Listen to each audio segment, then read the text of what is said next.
Ya, voy a acá a minimizar a los que están allá por Zoom.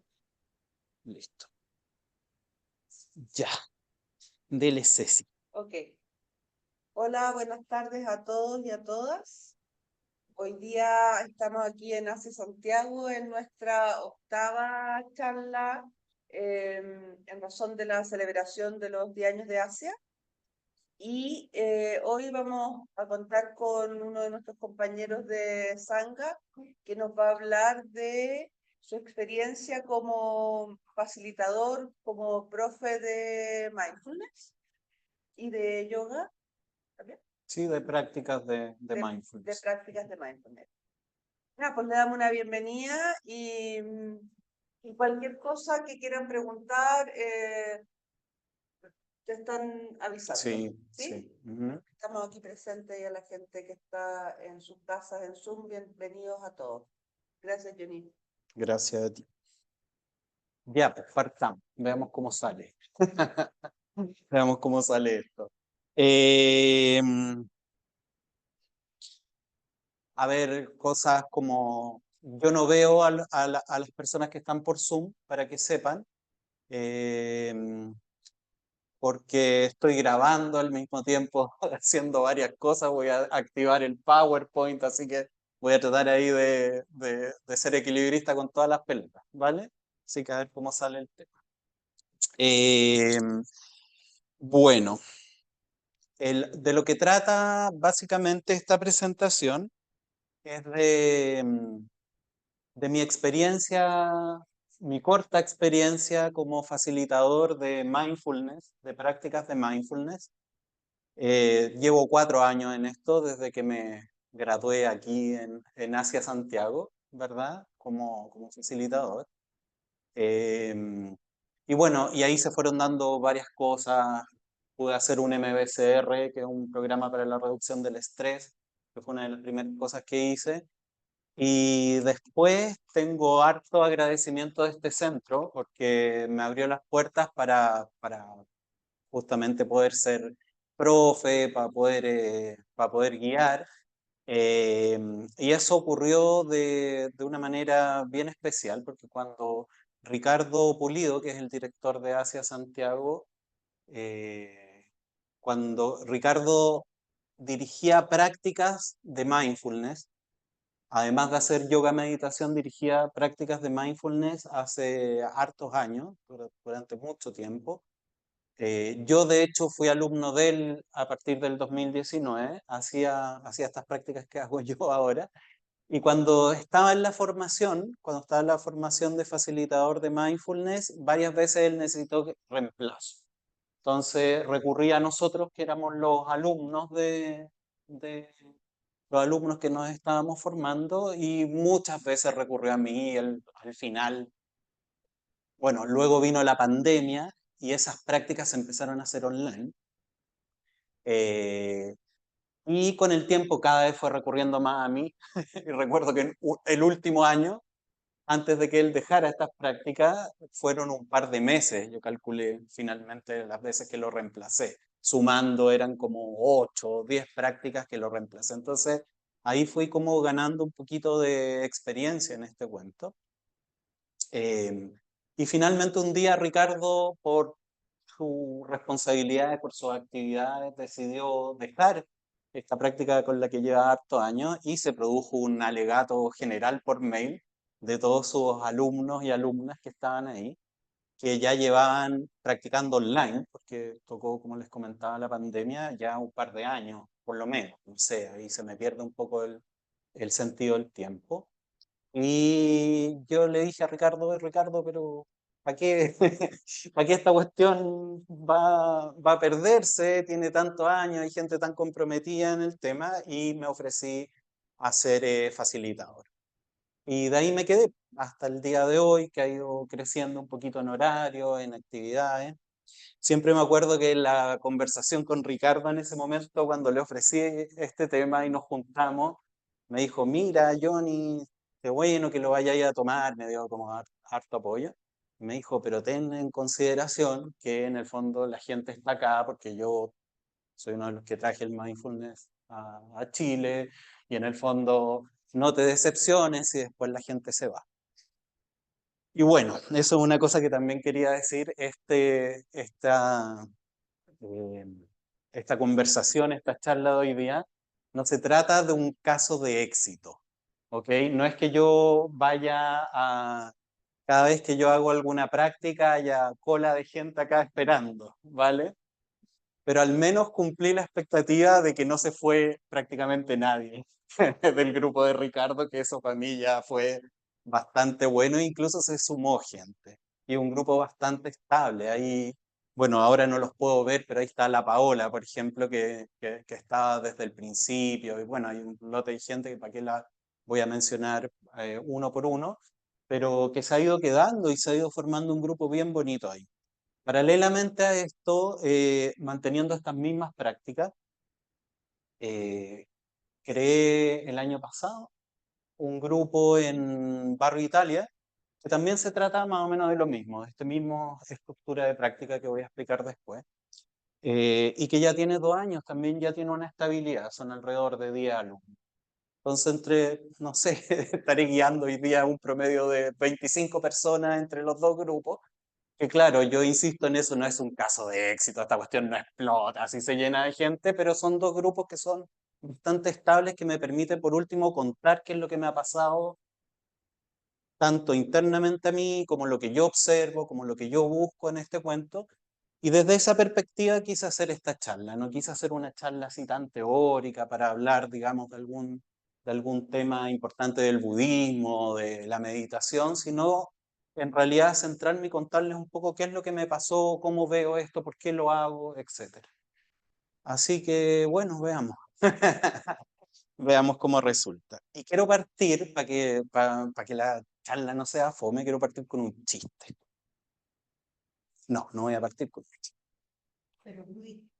Sí, vamos a... Sí, ese es un buen. Eh,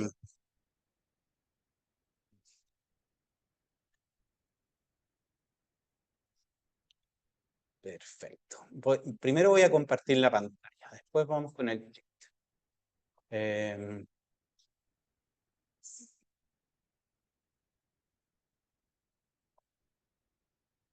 el chiste es malo en todo caso, así que no se hagan expectativas. Ya. Se ve, los que están en la casa están viendo, se ve bien el despliegue de la pantalla. Sí, se ve bien. Está bien. Muchas gracias. Perfecto. Bueno, la charla es mi experiencia, lo que he ido aprendiendo como facilitador. ¿Y por qué aquí y ahora? Aquí y ahora es algo muy, es una frase, son palabras que se ocupan mucho dentro del mindfulness. Pero ¿por qué yo aquí y ahora? Hablándolo desde acá, desde mí, siendo un poco autorreferente en ese sentido, me perdonan por eso. Eh,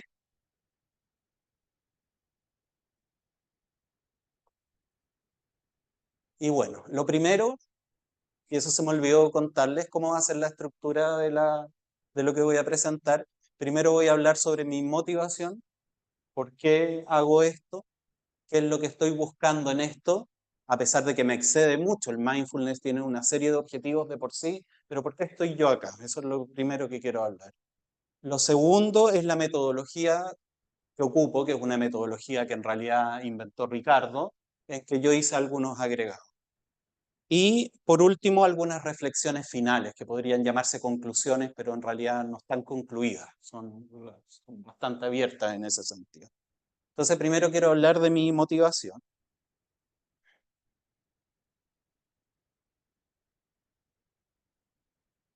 Y a mí lo que más me importa de lo que veo dentro de esta práctica es que la meditación puede servir como un lenguaje de paz y una herramienta potente contra el dogmatismo y la violencia. Y para mí eso es súper importante. Yo me fui dando cuenta cuando vivimos históricamente en Chile el proceso del estallido social, yo era muy activo en ese momento en redes sociales. muy activo, tenía un podcast, hacía muchas cosas, podcast de política con algunos amigos que les gusta este leseo también. Y me fui dando cuenta que en la conversación, ir planteando puntos de vista, tenía como una visión romántica de lo que era el debate. Entonces, yo decía, bueno, juntos dos amigos que pensamos distinto y va a salir algo súper bonito de acá. Y la verdad es que terminamos peleados. O sea, terminamos bastante peleados y bastante distanciados hablando de política como un tema general. Y me iba dando cuenta que cada vez que opinaba, porque las redes sociales te invitan, ¿cierto? Y si a uno le gusta el tema, me iba dando cuenta que cada vez los niveles de confrontación eran más grandes y que finalmente era un choque, era un choque, era un choque, era un choque. Hablando de temas sociales, hablando de temas políticos, etc. Entonces me daba cuenta que abrir una conversación que uno diría, oh, ya, voy a escuchar lo que opina el otro, qué es lo que tiene que decir, y de eso todos vamos a aprender esa visión un poco romántica del debate. Siempre me acuerdo, siempre se me venía a la cabeza los argentinos, ¿cierto? Que hacen un debate de todo y la gente discute en la calle, y da la sensación como que todos los debates son nutritivos en ese sentido. Bueno, y no es tan así tampoco.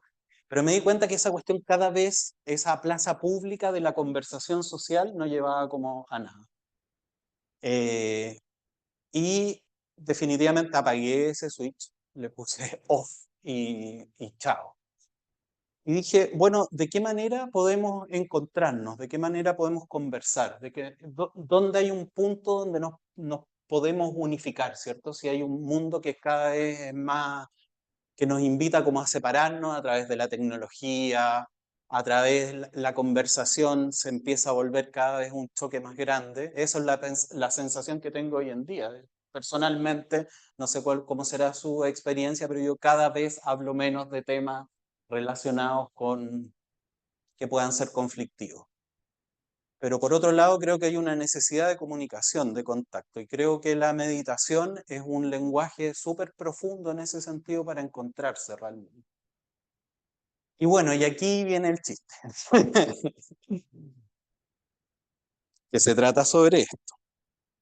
No sé si lo conocen, no se hagan realmente ninguna expectativa del chiste, es bien fome. Cada vez que lo he contado, nadie se ríe, pero lo encuentro que es un chiste muy sociológico con respecto a esta cuestión, y que habla mucho de los tiempos. Bueno, así parte el chiste. Un hombre está de pie en el borde de un puente, mirando hacia el abismo, listo para saltar. De pronto, otro hombre que pasaba por ahí lo ve y grita, «Oye, amigo, no lo hagas». El hombre en el borde, con lágrimas en los ojos, responde, «Déjame en paz, mi vida no tiene sentido». El otro hombre se acerca lentamente y le dice, «¿Cómo puedes decir eso? Dios te ama. Crees en Dios, ¿verdad?». «Sí, creo en Dios», responde el suicida con un hilo de voz. El recién llegado sonríe entusiasmado. «Qué bien, yo también creo en Dios. ¿Eres cristiano o de otra religión?». «Cristiano», contesta el hombre en el borde. «Eso es maravilloso, yo también soy cristiano». «¿Eres católico o protestante?». «Protestante». «Increíble, yo también». «¿Eres bautista o metodista?». «Bautista». «No puede ser, yo también soy bautista». «¿Eres bautista del norte o bautista del sur?». «Del norte». «Esto es destino. Yo también soy bautista del norte». «¿Eres bautista del norte reformado o tradicional?». «Reformado». «Esto es una señal divina. Yo también soy bautista del norte reformado». «Pero espera, ¿eres de la reforma del 1879 o del 1912?». «De la reforma de 1912, responde el suicida. El hombre que intentaba salvarlo de pronto se pone serio, lo mira con desprecio y dice, «Hereje de la reforma de 1912». Y sin pensarlo dos veces lo empuja al vacío. Bueno, es bueno el chiste. Es bien sociológico el chiste, ayuda como a entender el contexto. Bueno, eso es lo que yo creo que estamos un poco viviendo dentro, por eso traigo el chiste. Finalmente, realmente nuestras vidas tienen mucho en común, pero pequeñas cosas que se convierten en grandes, producto también de cómo funciona nuestra mente, nos terminan dividiendo y terminan generando cosas bastante intensas, y de eso quiero hablarles. Y para eso también traigo algunas citas de una maestra que yo personalmente admiro mucho, que se vincula mucho con el mindfulness, con la filosofía budista, que es Pema Chodron. Y dice: a nivel global vivimos tiempos difíciles. El despertar ya no es un lujo ni un ideal, sino algo críticamente necesario. No debemos añadir más depresión, más desánimo, ni más ira a las ya existentes. Se está volviendo esencial aprender a relacionarnos saludablemente con los tiempos difíciles. Pema Chodron. Ella insiste mucho en que en el sentido del activismo, por ejemplo, en las diferentes, qué sé yo, el feminismo, el activismo ecológico, etcétera, el cuidado que hay que tener para no convertir eso en más ira, en más violencia, depende del enfoque que se le vaya dando, ¿cierto? En el fondo generar una ola más compleja desde ese punto de vista. Entonces, a mí me gusta mucho esta perspectiva. Y después dice algo, y después otra cita de Pema Chodron. Dice: cuando no estamos en meditación, podemos empezar a percibir nuestras opiniones de la misma forma que percibimos los pensamientos mientras meditamos. Esta práctica es extremadamente interesante porque tenemos muchas opiniones y tendemos a considerarlas verdades, aunque en realidad no lo son. Son solo opiniones. Y estas opiniones suelen contar con muchísimo apoyo emocional. O sea, las ideas, ¿cierto? Los juicios, las opiniones.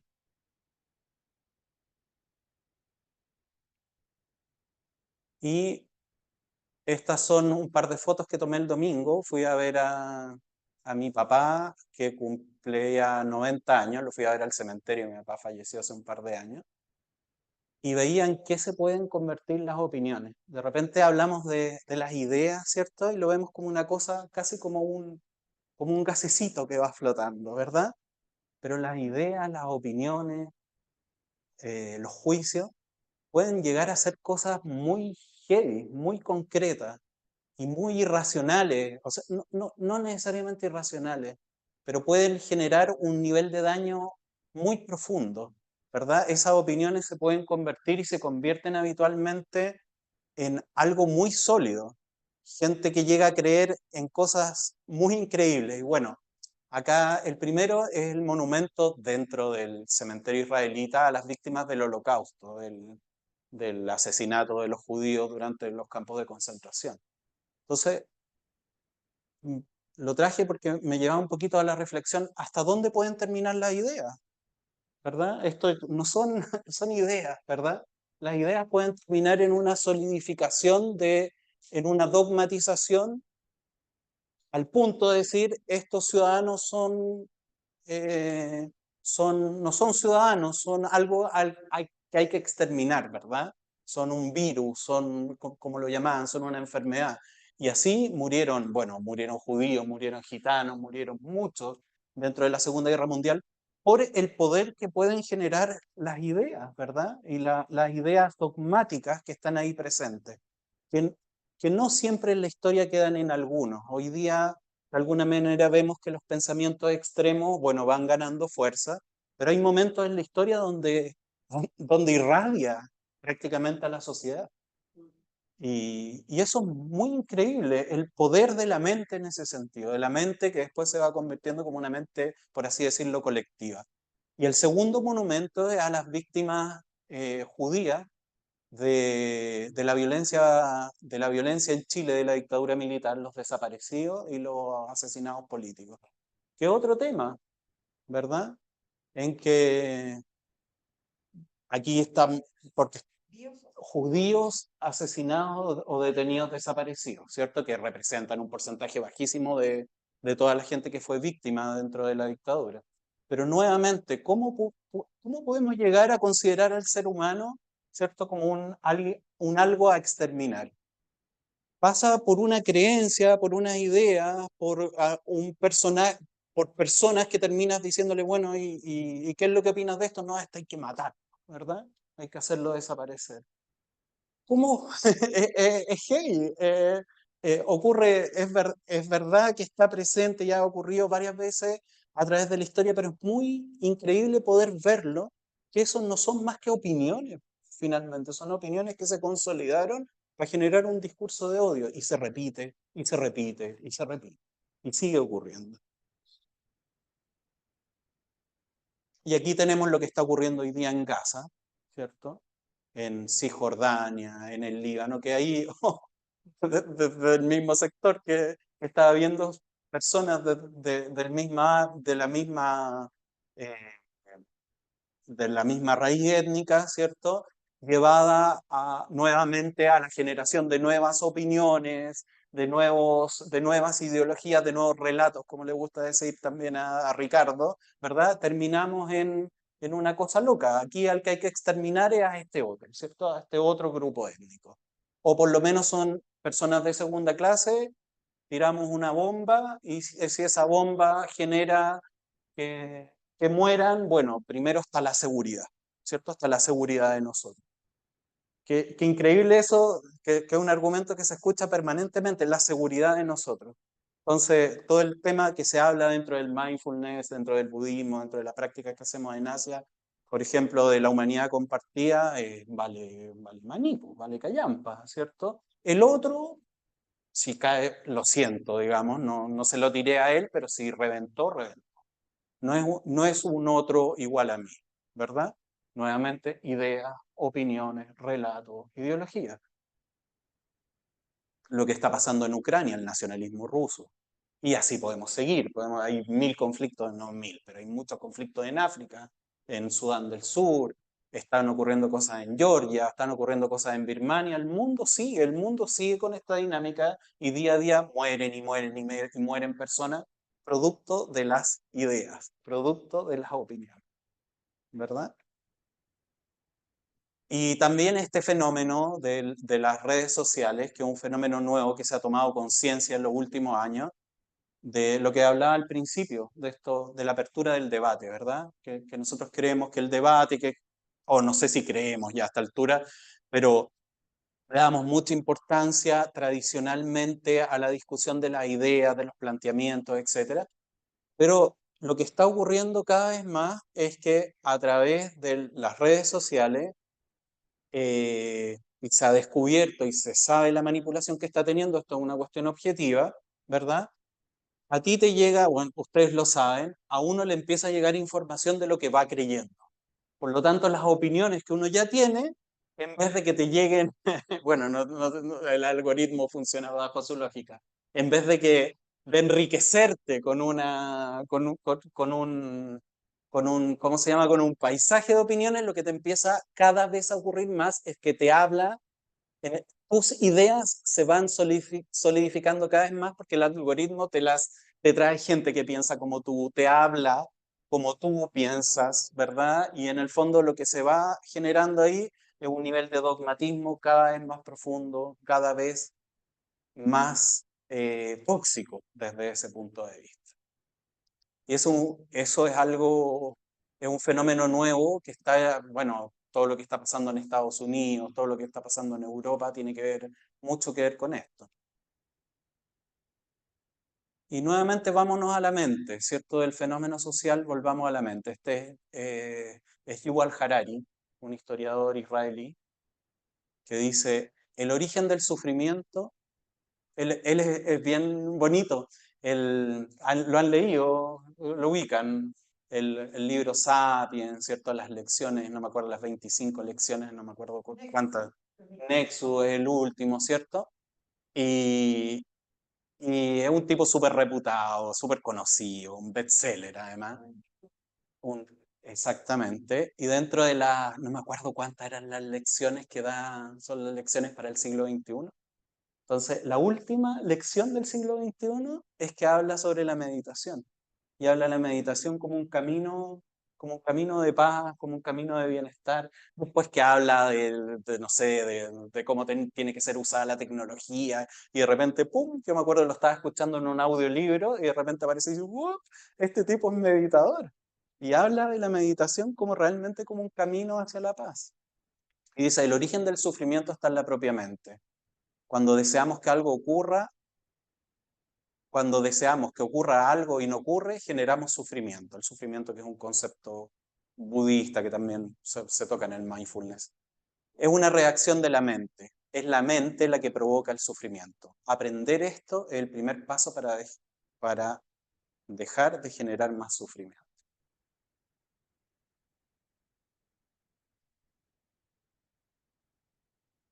Y bueno, aquí ya nos metemos dentro del área del mindfulness. ¿Qué son las opiniones? ¿Qué son los pensamientos? Desde el punto de vista de la atención plena, ¿cierto? Entonces podemos decir, ahí traigo varios ejemplos que son los que se ocupan normalmente en las clases. Los dibujos, por ejemplo. Cuando uno hace un dibujo, ¿verdad? El dibujo es de uno. Es tu dibujo, pero tú no eres el dibujo. Los pensamientos son de uno, pero uno no es los pensamientos. Entonces hay una invitación a la desidentificación de los pensamientos y las opiniones. Todos vamos a tener pensamientos, todos vamos a tener opiniones y las opiniones y los pensamientos son súper útiles, ¿no? No es que los estemos desdeñando, ¿verdad? Pero no son más que eso. Desde el punto de vista del mindfulness, los pensamientos, y lo trabajamos en la meditación, son nubes que van pasando, ¿verdad? Y de repente pensamos una cosa y al otro día pensamos otra. En la vida uno puede darse cuenta, casi mutó completamente, ¿cierto? Como esos animales que cambian completamente de piel. Uno pensaba alguna cosa a los 15 años que no tiene nada que ver con lo que pensáis a los 30 y menos a los 50. Los pensamientos van variando. Lo que, lo, son absolutamente impermanentes, van en constante cambio, ¿verdad? Otro ejemplo es que la conciencia es como una olla de agua, donde hay de agua hirviendo, y los pensamientos son estas burbujas que se producen dentro del agua.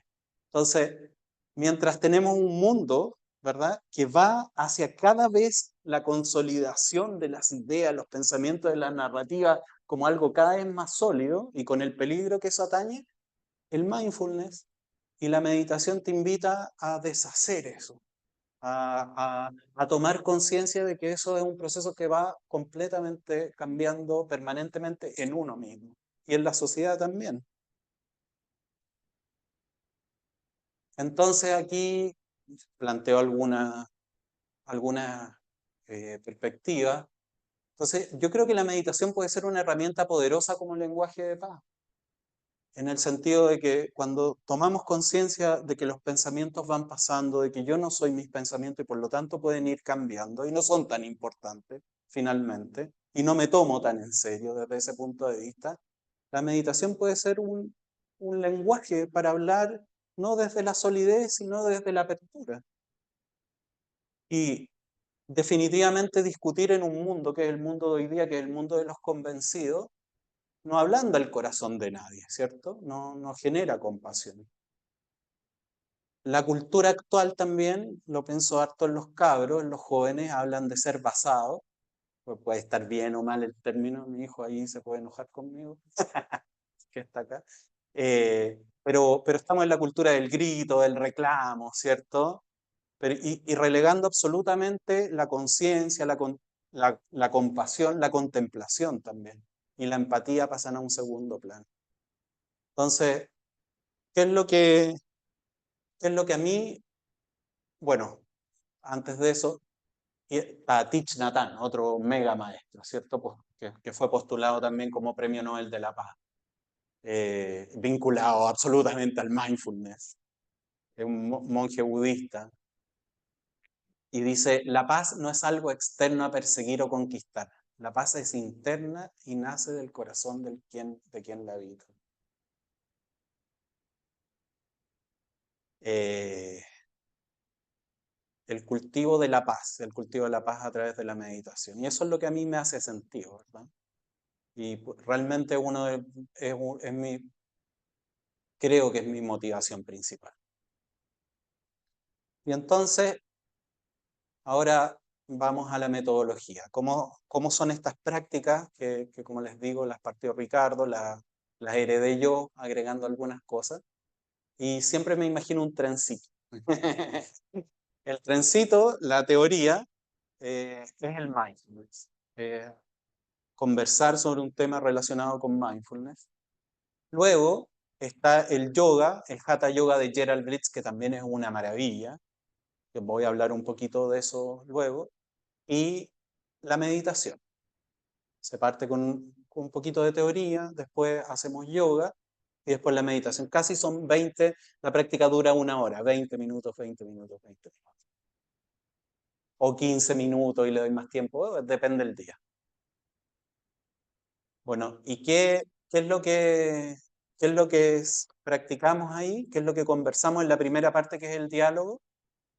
Los 9 fundamentos de la atención plena, que está la gratitud, que fue agregado al final, porque eran 7 fundamentos: la gratitud, la generosidad, la mente de principiante, la aceptación, el ceder, ¿cierto? Que también tiene que ver, están todos unidos. No, no voy a entrar en esto, pero no todos estamos, los que estamos participando hoy día, estamos vinculados al mindfulness, pero son principios súper importantes, que también son principios de apertura mental, de- son principios que yo considero absolutamente antidogmáticos: el ceder los pensamientos, el ceder lo que se cree, ¿verdad? La aceptación: el mundo es como es, no es como uno lo quisiera que fuera, ¿cierto? Es como encender una luz. Es bien bonito en ese sentido. Y filosofía y psicología budista, también hablamos permanentemente, porque si bien no es mindfulness, ¿ok? Está alrededor del mindfulness y lo alimenta como desde una práctica. Y ahí está el libro maravilloso de Frank Ostaseski sobre las lecciones de la muerte, Thich Nhat Hanh, Pema Chodron, Tara Brach, Mark Epstein, que también es un seco.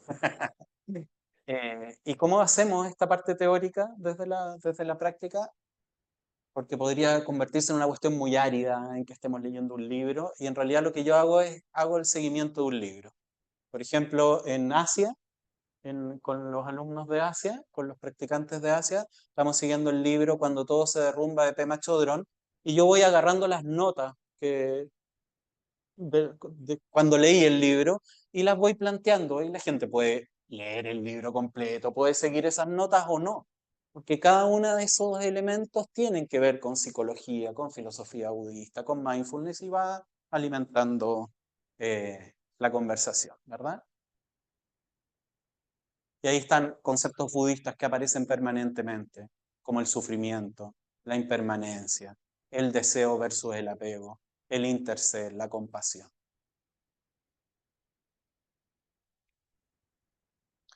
Y vamos a la segunda parte del trencito, uno de los carros, que es el yoga de Gerald Blitz, que es que, que hay muy pocos lugares en el mundo donde se enseña esto, y uno es este lugar, es este dojo. Y la escuela de Gerald Blitz es un yoga muy particular, es universal, lo puede practicar todo el mundo. Es un yoga que prepara el cuerpo y la mente para la meditación. Es un yoga que está hecho para que cuando nos sentemos a meditar ya estemos preparados para meditar. Los que son alumnos de acá lo sabemos y lo hemos practicado cualquier cantidad. Cuando ya empieza el yoga es como que ya están meditando y vas entrando en una profundidad cada vez mayor. Y lo interesante desde el punto de vista del alumno, del que tiene contacto con el mindfulness, y el que llega y no tiene contacto con el mindfulness y va aprendiendo, es que esta es una práctica, este yoga tiene mucho énfasis en la conciencia corporal. Entonces, incluso cuando estamos en Shavasana, es vamos soltando el cuerpo cada vez más. Y vamos tomando conciencia del cuerpo. Al tomar conciencia del cuerpo, vamos tomando conciencia de las emociones, vamos tomando conciencia del ser. Se empiezan a desplegar una serie de cosas, porque así como es contraintuitivo hoy día, ¿cierto? Abrir en la cabeza y tratar de, de, de no ser dogmático, de que tus opiniones en realidad son una cosa frágil o algo que puede cambiar fácilmente. También es contracultural esto de la conciencia corporal. Hay poco se trabaja la conciencia corporal en general, ¿cierto? Yo encuentro que sí, o sea, es poco lo que la sociedad en general pasa mucho, realmente en lo que estamos en la producción. estamos constantemente produciendo y de repente nos duele el cuerpo, y bueno, muchas veces se habla de esta cuestión acá también, ¿cierto? Nos duele el cuerpo y no teníamos, estábamos en el día a día y de repente nos duele el cuerpo y recién ahí tomamos conciencia del cuerpo. No tenemos un trabajo de conciencia en ese sentido y eso también lo hacemos en esta práctica. Y por último, algo que es muy bonito, ya un rollo que habría que harto, es el despliegue de la energía e inteligencia pránica. Porque ahí lo voy a explicar así como súper, desde el punto de vista del yoga, hay una inteligencia, está la inteligencia, ¿cómo poder decirlo? La inteligencia mental, ¿cierto? La, cuando sumo, cuando resto, cuando tomo decisiones, cuando estoy, ¿cierto? Pero hay otra inteligencia que funciona dentro del cuerpo que es la que permite que la sangre circule o que respiremos sin estar conscientes de esa respiración. Y esa misma energía la podemos llevar al universo, la energía que mueve los planetas, por ejemplo, o que mueve la Tierra. Y el contacto con esa energía es que es el prana, ¿cierto? Es también ceder, es tratar nuevamente, es salir de las ideas, salir del empuje, salir de todo lo que nosotros queremos y entregarnos a las cosas como son, a la energía. Cuando estamos en contacto, eso habla mucho Gerald Blitz, cuando estamos en la energía, seguimos la energía del prana y nos contactamos con esa energía, en el fondo vamos fluyendo en otro nivel, ¿verdad? Vamos fluyendo en un nivel mucho más sabio. Y eso también se trabaja indirectamente o directamente dentro de esta práctica. Si no se entiende algo, por favor, díganme, porque de repente puedo estar hablando cosas que son muy de los alumnos que estamos en formación.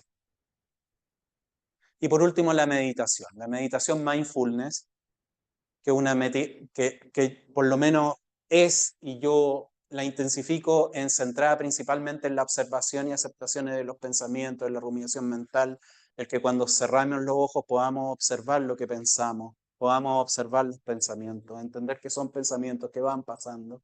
Eso es muy potente para el que, no sé si les pasó a los que meditaron por primera vez, para mí fue toda una experiencia cuando la primera vez que cerré los ojos y el guía me dijo, observa los pensamientos, y que, wow, los pensamientos están allá, no están acá.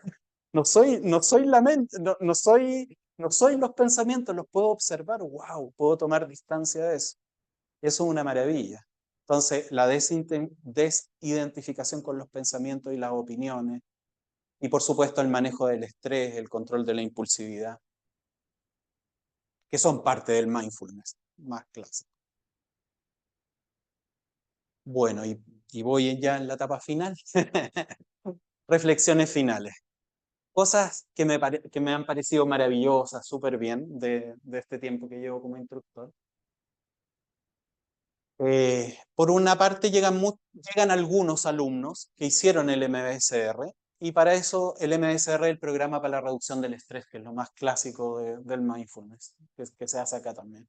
Entonces, son personas que ya tuvieron un contacto con la práctica más tradicional del mindfulness, y después se acaba el MSR, se acaba este programa y no tienen dónde practicar. Este es un espacio para que vengan a practicar. Y funciona en ese sentido. Y esto es súper interesante. No tengo cómo probarlo. Los que nunca han hecho un MBSR, porque tengo un lote de alumnos, sobre todo en el grupo que tengo en Barrio Italia, ellos no han hecho, hay unos poquitos, hay un par que han hecho el MSR, pero también ellos logran bajar sus niveles de reactividad, controlar el estrés, hacer cambios de perspectiva importantes en su vida. Y pasan cosas bonitas, o sea, hay muchos testimonios, gente que se me acerca, oye, ¿sabéis que en realidad no quiero hablar mucho de eso, pero realmente puedo sentir y me transmiten los cambios profundos que pueden provocar en su vida la meditación y hacer este yoga? Es real. Eso es algo muy bonito de esta práctica, de la práctica del mindfulness, que es real, no es una promesa, es algo que realmente pasa. O sea, alguien que practica permanentemente la meditación, que desde esta perspectiva puede tener cambios súper profundos en su vida.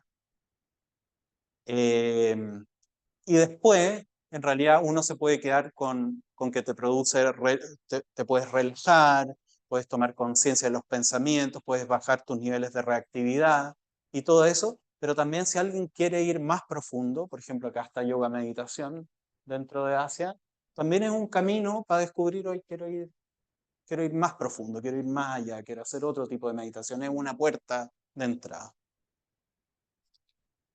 Y estas son las cosas bonitas, pero también hay varias cosas que aquí menciono algunas, pero son las cosas que me preocupan harto y que no tengo respuesta para ellas dentro de las reflexiones. Hay un quiebre etario de edad.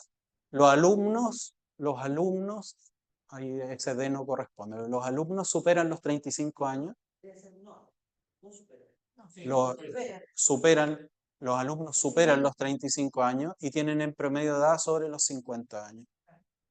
La verdad es que yo quedo impresionado porque de repente en ambos grupos, de repente, ahora hay un muchacho en una vez que ha sido más regular, debe llevar como un mes, pero en general los cabros vienen y se van. No enganchan para nada con esta cuestión. No tengo idea por qué no enganchan con esto.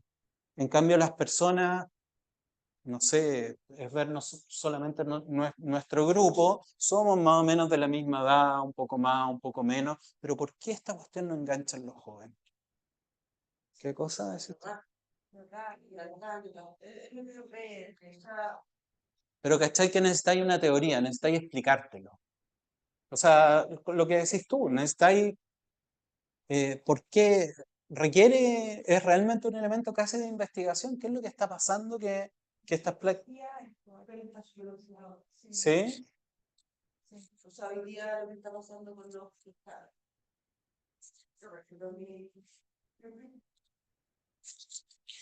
O sea, hasta donde yo entiendo hoy día lo que está pasando con las redes, con la inteligencia artificial, piensa que hoy día nadie, ¿qué pasa con la paciencia, con la perseverancia? Hay una serie como de valores que están como muy pasados de moda, porque la tecnología supera eso, ¿no? Mm, Entonces, siéntate 30 minutos, mm, claro, mm, esto va a funcionar cuánto, es como muy así, ¿cachai? ujú. Por lo Bueno, menos eso es lo que yo leí. perfecto. Sí, pues es razonable. Eh, sí. Bueno, y lo otro es que también me preocupa harto, que es la brecha social. Yo noto que la mayor parte de los alumnos son de sectores medio altos, de nivel profesional. También me ocurre en la práctica, sobre todo en Barrio Italia, donde llega de repente personas que son administrativos, no estoy hablando de nivel socioeconómico bajo, digamos, sino de sectores medios, y tampoco como que, ¿qué es esta cuestión? ¿Qué secta es esta, mamá? Claro, y no se quedan.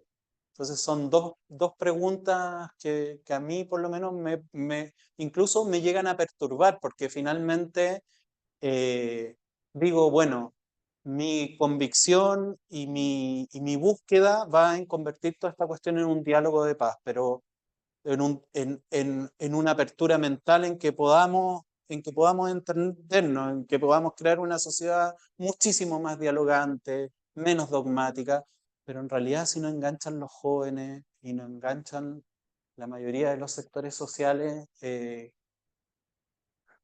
también quedo ahí, quedo un poco estancado preguntándome qué hacemos, digamos, con respecto a esto.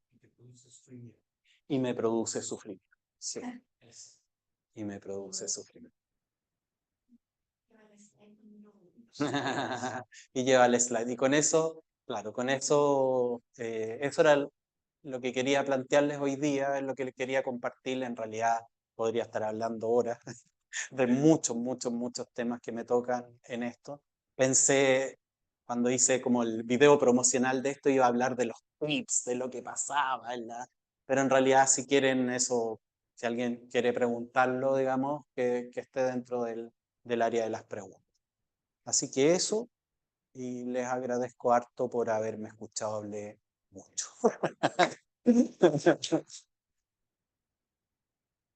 Entonces ahora, muchas gracias y aquí dejo la pregunta. Sí, déjame agregar. ¿Cómo se agranda esta cuestión? Eso es lo malo. Ah, tengo que dejar de compartir, claro. Y ahí. Pin, remove pin. Listo. Ya. Eh, ya. Jimena. El micrófono se lo da ahí Ceci.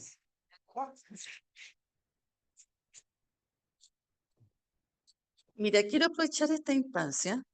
Yo soy bastante nuevita en esto, pero voy a aprovechar de hacer una pregunta.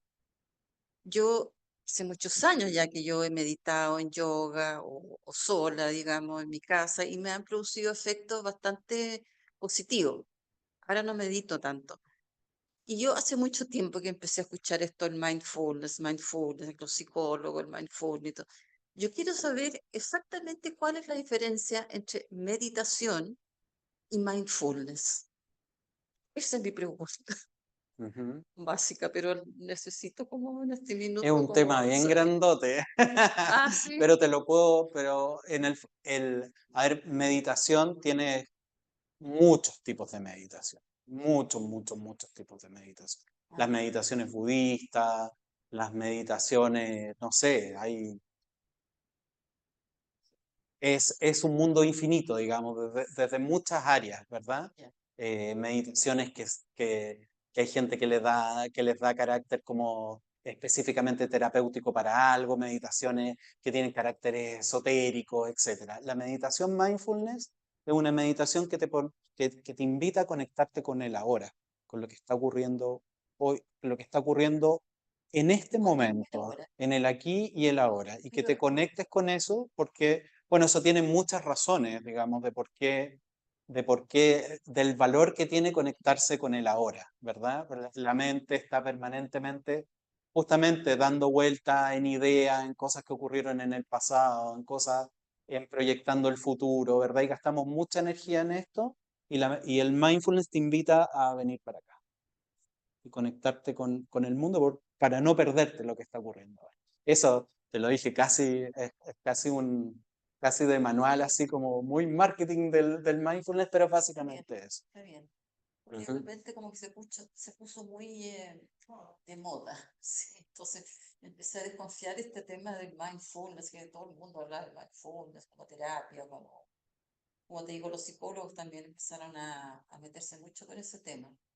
Y que el mindfulness fue una forma de llevar la meditación a Occidente. Exactamente. Pues yo creo que mindfulness te iba a Pero eso tiene un origen original del budismo, del vipassana, sí. Claro. Entra a las prácticas. Ahí lo vamos a... Sí, pues. Gracias. Gracias a ti. ¿Alguien más? ¿Alguna pregunta? En la casa, por acá. Comparten un poco, acá hay varios compañeros. Comparten la visión. Uy, uy.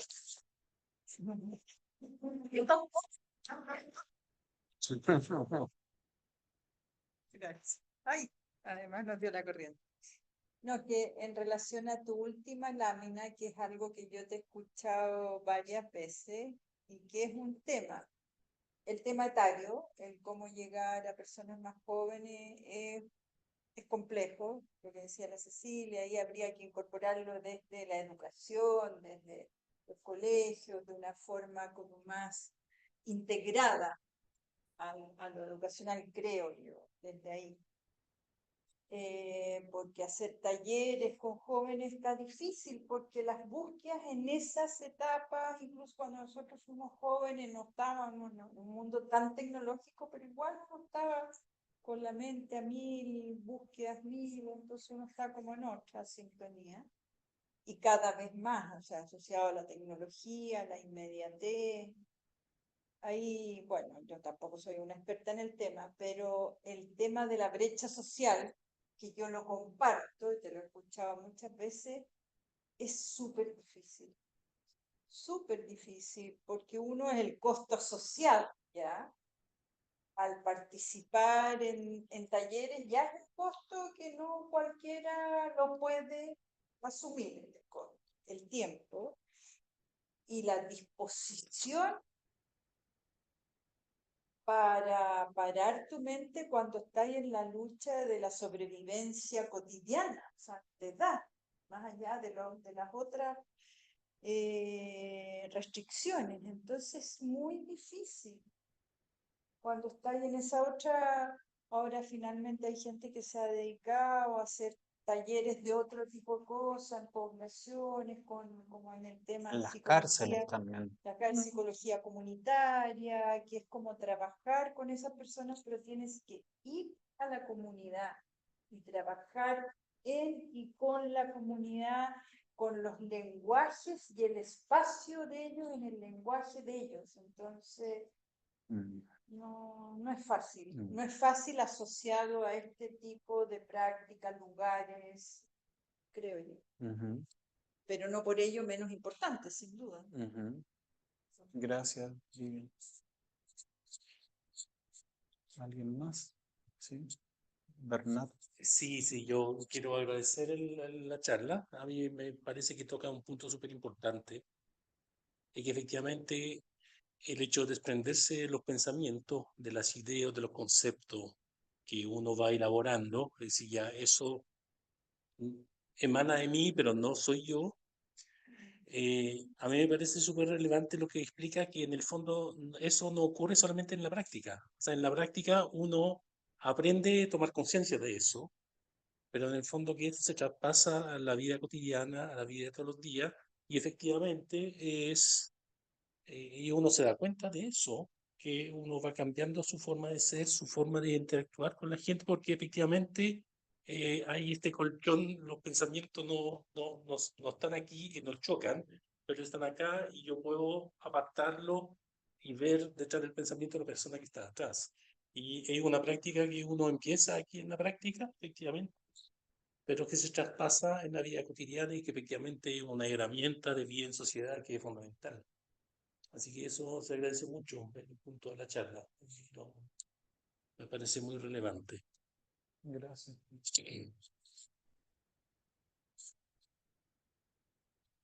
¿Qué, ahí no sé cómo funciona esto? Sí, así. ¿Así? Sí.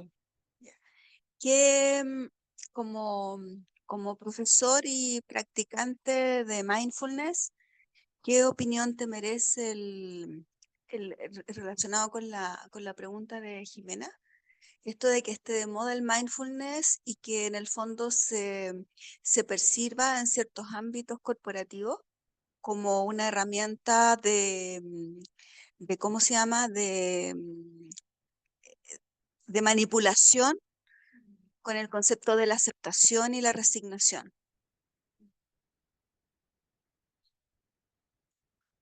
Eh, de ese tema, estoy nada que ver este micrófono.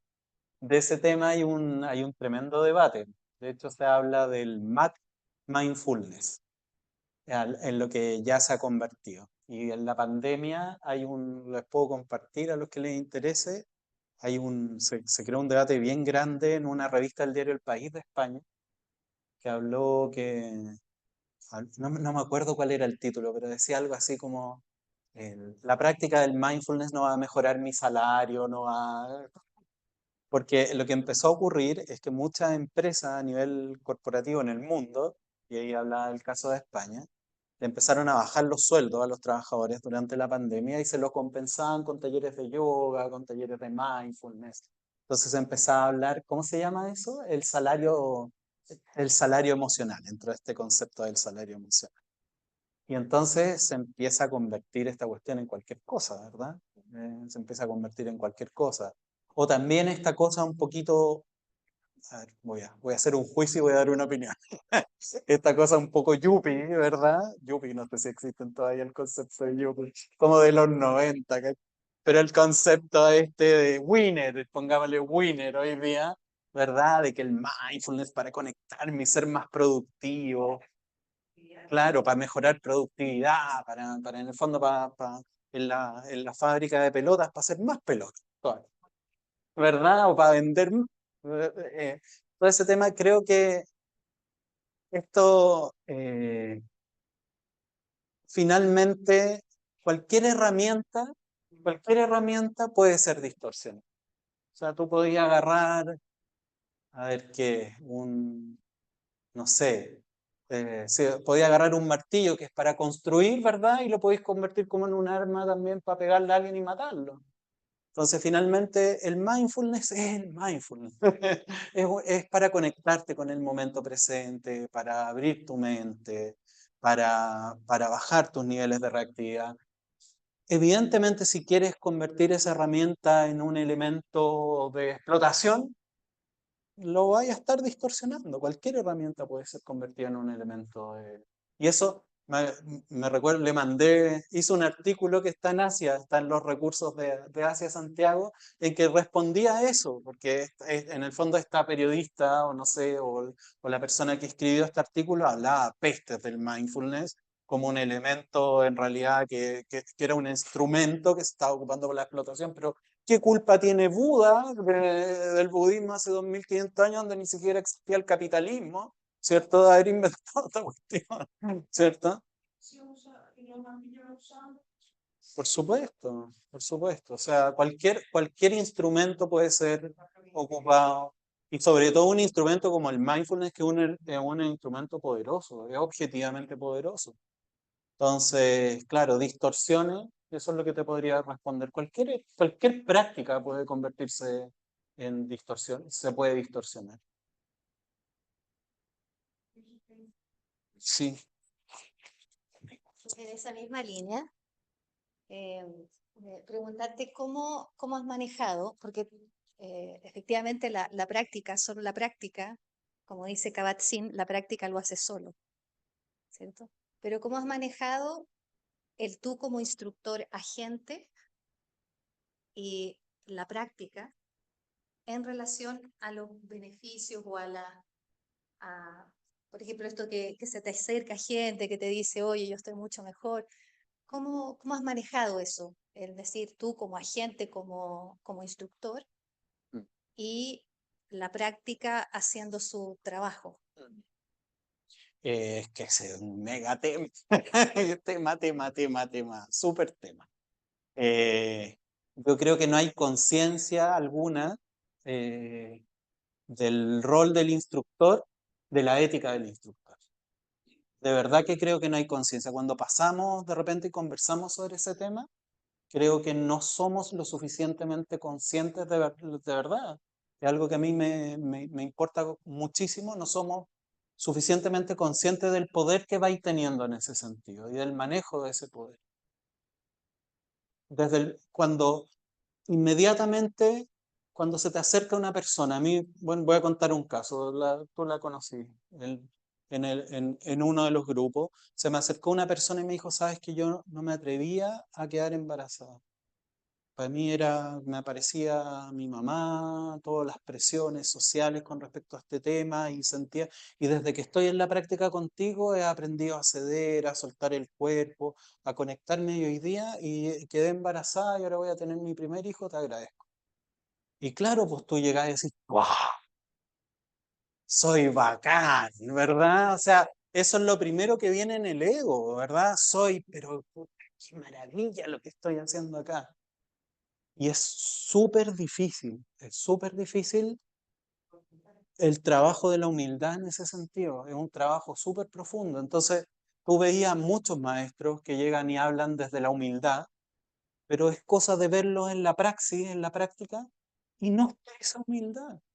Y creo que eso es algo que está permanentemente jugando, que está permanentemente acechando, permanentemente acechando.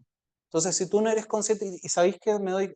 Claro, porque es súper fácil decirlo, bueno, en realidad esta práctica es una práctica que yo heredé, que yo aprendí, y en el fondo lo que le está pasando a esta persona es producto de algo que viene de mucho, un hilo, ¿cierto? Pero me acuerdo que uno de los maestros que vino para acá, uno de los maestros italianos, Ferrari, decía, claro, ahí te viene el otro ego que decir, oh, yo soy el transportista de este hilo de sabiduría, ¿cierto? Soy parte. Hay diferentes formas de engrosar el ego En el, ¿cómo? ¿Qué sería la humildad para ti ahí? Eh, pero, espérame un poquito. Eh, Entonces, yo creo que es fácil, o sea, es más fácil poder llegar y decir, ya, en el fondo no me debo creer con esto. Pero cuando vienen las cosas sutiles, te das cuenta que estáis perdiendo el, ¿cómo poder decirlo? Estáis perdiendo el hilo, justamente perdiendo el hilo. Cuando llega un alumno y te dice, oye, ¿sabes qué? No entendí esta cuestión que de no sé qué cosa, lo podí, yo no estoy de acuerdo con eso. Y tú llegas y me ha pasado, o me preguntan de algo y empiezo a responder y me estoy dando cuenta, oye, pero si esto yo no sé, estoy respondiendo de algo que no sé, para no quedar mal como instructor, ¿verdad? De que no tengo la respuesta y empiezas a responder, creo que es algo que pasa en diferentes ámbitos, ¿verdad? Y en realidad ahí empezáis, chuta, pero ¿por qué tengo que responder todas las cosas? ¿Por qué tengo que dar esta imagen de que yo sé? ¿Cachai? Que es mucho más sutil, le puede pasar a cualquier profesor en cualquier área y tomar conciencia de esa cuestión otra vez, oye, no, baja los niveles, ¿cachai? Aún quieren Decir, claro, y decir no sé, po, decir no sé, pero yo creo que esa es una cuestión que está súper, lo que tú planteáis, para mí, a mí me toca, no sé cómo, qué te pasa a ti, pero a mí me toca, pero súper profundamente, porque lo veo en un nivel de inconsistencia tremendo, permanente, y creo que ser humano, o sea, en nuestra condición de ser humano estamos permanentemente acechados por, por la pérdida de la humildad. Y creo que la humildad, o sea, si eres maestro, o sea, si eres maestro, no somos maestros, si eres profe y no eres humilde, creo que no sé si tiene sentido, sobre todo en una práctica espiritual. Mm. Pero la Ceci te había dicho Sí, sí, sí. Pero hablen, que no se escucha. pero no. No, tú primero. No, yo no le pregunté. ¿Qué era? ¿Me recordáis, por favor? ¿Qué sería ser humilde? Claro, Yo creo, por lo menos te voy a dar mi visión nomás de la cuestión, pues obvio. Desde mi punto, para mí la humildad es justamente el poder ir dándome cuenta que no lo sé todo. Y que no sé, o lo contrario, sé un 1% de un 1000%. No, no sé. Y poder reconocer que no lo sé. Y poder ver mis limitaciones, ¿cachai? Y que cuando, por ejemplo, una cuestión que pasa mucho como cuando uno tiene grupo, de repente estáis y engancháis con una persona que te cayó bien y toda la cuestión y no viene más a clase. Entonces, ¿por qué a mí? ¿Por qué no vino más a clase? Y también pasa esto también pasa todo lo contrario. Hay personas que vienen a la clase y tienen cara de limón toda la clase. O sea, así como que tú decís, este gallo no viene, más le cargó. Y son alumnos que llevan años en el tema. Pero en el fondo empezáis el apego desde la perspectiva del budismo también, ¿cierto? Te empezáis a pegar a los alumnos, te empezáis a pegar a tu rol. Y entonces tomar conciencia de eso y yo creo que eso es importante. Obvio, no voy a andar creyéndome acá ninguna cosa. Yo estoy igual que todos los que estamos acá y los que están afuera, sujetos a ese acecho del que hablé recién. No, que yo enganché con la pregunta, ¿cuál es tu nombre? Cecilia, con la pregunta de Cecilia, ¿qué significaba ser humilde? Eh, Primero que nada, yo creo que si todos tuviéramos la humildad, no habría polarización, no habría este intercambio de ideas políticas, estos extremos. Pero volviendo a la humildad, yo creo que tiene que ver un poco, a ver, si uno es maestro de algo, uno trabaja con personas. A mí me tocó trabajar con niños y en algún minuto con adultos. Eh, a mí lo que me sirvió es la gratitud. Fíjate que de repente habían mamás que lloraban porque dando las gracias porque eran niños de progresado, pero a mí yo me sentía agradecida. Bonito eso. Era como un regalo, era al revés, o sea, ellos me estaban regalando algo a mí. Entonces, por eso lo relacioné la humildad con la gratitud también, de que Si alguien está feliz contigo y te dice, oye, que me ha servido lo tuyo, uno lo agradece. Sí, es bonito como lo plantea. Y de hecho, dentro de los dos fundamentos que agregó John Kabat-Zinn, el padre del mindfulness moderno, uno es la gratitud. Oye, date cuenta del milagro de estar acá nomás. Sí, es una improbabilidad total que estemos acá, de que existamos, que estemos en este momento, que estemos compartiendo. Ya somos hermanos por ese solo hecho de coincidir en este tiempo, en el infinito panorama del tiempo, ¿verdad? Estamos acá y ¿por qué estamos acá? Es toda una cosa súper grande y ya eso, gracias por eso. Gracias, y llevado a esta cuestión, gracias por los alumnos que llegaron, ¿verdad? Gracias por el rol que podéis tener y que, pucha, que ojalá que le hagáis bien que tenga sentido. Y ahí volvemos al chiste.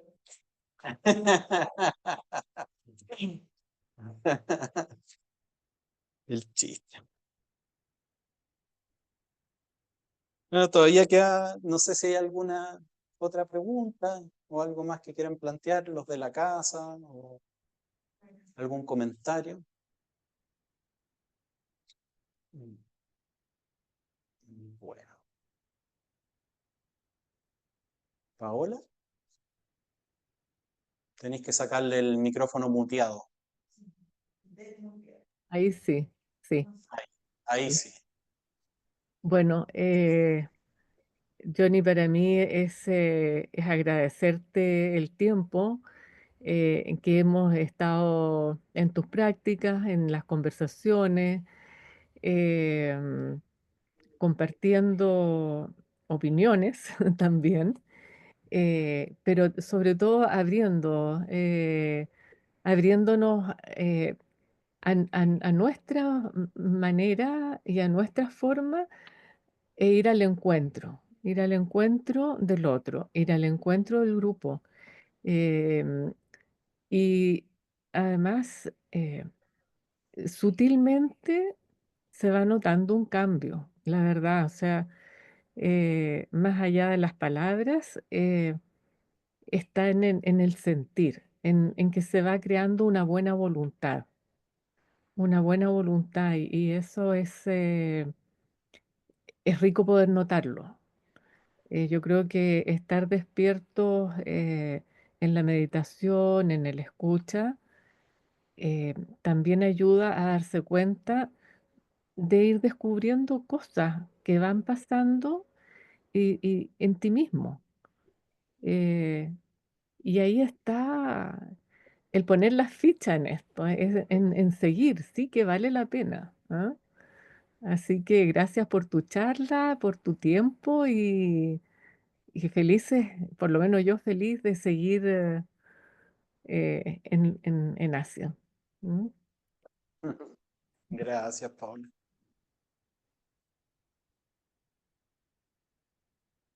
Bueno, si no hay más comentarios,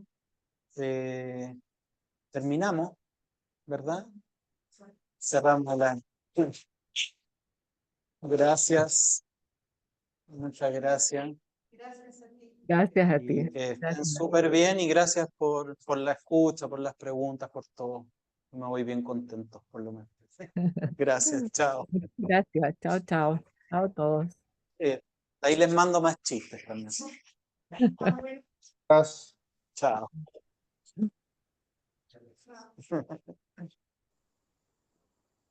Me acordé con una de las primeras eh, diapositivas que mostraste, con la Lápiz, una película de inversión de esta irlandesa. Y termina con, se llama ¿Cómo ser millonario antes que muera mi abuela? La acaban de entregar de en el cine comercial. Y el valor que tenía para la abuela la lápida y gastar mucha plata en la lápida en el cementerio porque iba a ser el lugar de encuentro y permanecer en un lugar de encuentro de la familia. Para ser el único lugar donde la familia se iba a seguir encontrando. Era muy bonito. Vale la pena verlo. ¿Cómo se llama? ¿Cómo ser millonario antes que muera mi abuela? Es muy... Gracias. Chao. Te mandé un libro que se llama Las generaciones para que Ya, te po. informes de lo que se está escribiendo. Ya, pues. Súper, súper, súper. Muchas gracias. Está bonito. Y te va a mandar, te va a mandar una cuestión de Paulo Freire, No. ¿no? Es que bueno, en el fondo ahí está el hecho gallo explica por qué lo masifica. Ya esto a la violencia de la vida, ¿no? Cuando son las comunidades elevadas a los que esto gallo tiene toda una metodología Paulo Freire. Sí, para eso, para trabajar con gente de comunidad que son de gallo. Y es como que ¿qué significa por la comunidad para trabajar? Eso que está para el primer Comunidades de base.